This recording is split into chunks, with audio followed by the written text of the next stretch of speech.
We are outside the federal district courthouse here in Wilmington, Delaware, where Hunter Biden is standing trial for the 3 counts he is facing over his alleged illegal possession of a firearm while addicted to illegal drugs. And I think it's pretty safe to say here that for the first week of trial, his defense team has kind of been scrambling a bit to keep pace with the prosecution. His chief defense attorney, Abby Lowell, has been trying to muddy the waters here as much as possible, raise as many questions as possible about the prosecution's case against the first son.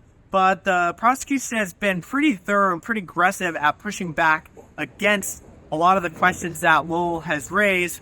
So I just want to go through a couple things that we have seen from the defense so far. The most significant thing is the timeline of all of this. Hunter Biden had purchased that .38 caliber revolver on October 12, 2018, and it was disposed of 11 days later on October 23rd, 2018 by his sister-in-law turned sort of romantic partner-ish at the time, Hallie Biden, and that's where police ultimately got involved and authorities found out about this whole thing. What the prosecution has done is they have laid out scores of evidence, including from Hunter Biden's memoir. They've played excerpts from his audiobook in his own voice, detailing at the pretty granular level his addiction to crack cocaine. They've also laid out a ton of his text messages and communications throughout the 4 years or 5 years or so, in particular, where he was really deep in the throes of a cocaine addiction.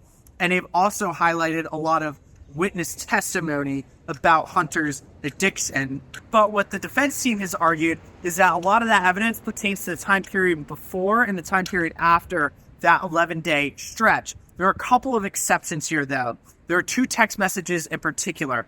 One was a text message to this individual named Cookie, are led to believe that that guy was a drug dealer, and that happened during the 11-day stretch. Another text was sent to Hallie Biden in which Hunter said that he was on top of a car smoking crack cocaine. And Abby Lowell had basically implied during questioning that his client could have been just lying there. That was kind of the defense that he was making. It was an insinuation that he was putting out there. Another piece of evidence is Hallie Biden's account that when she found the gun in Hunter's truck on October 23rd, and went to go throw it out, she also found crack paraphernalia on that day. But Abby Lowell had underscored that Hallie hadn't literally seen him smoking crack on that day, and that she doesn't know that that was his, even though it was technically in his truck. So a lot of insinuation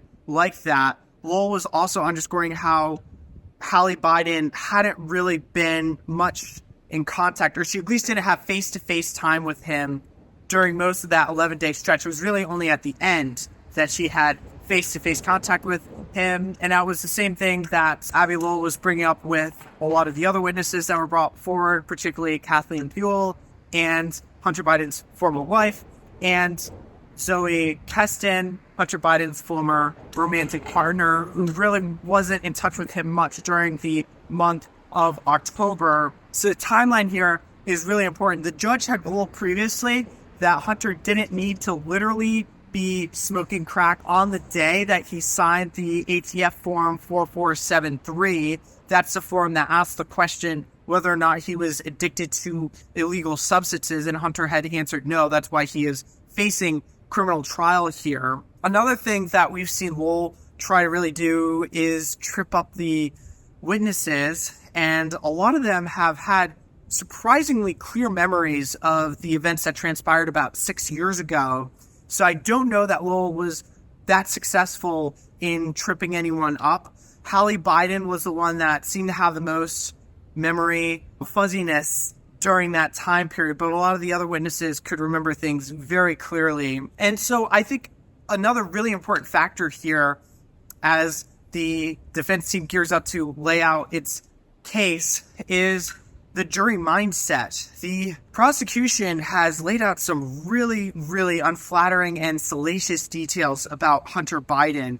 So some of the jurors, at least one of them in particular, looked kind of repulsed by like what he was hearing in the courtroom. And I think that was part of a strategy that prosecutors have laid out to try to almost make Hunter Biden a bit untenable in some of these jurors' minds.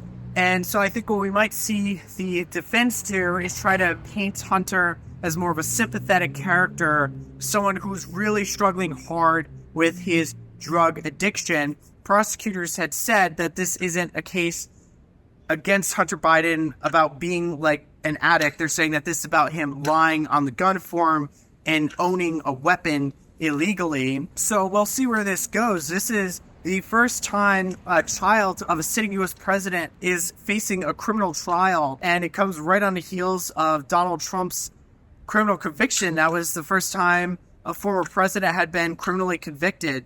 So very big case here. And of course, Hunter's father, President Biden, recently came out and said that he will not pardon his son if he is found guilty and convicted here.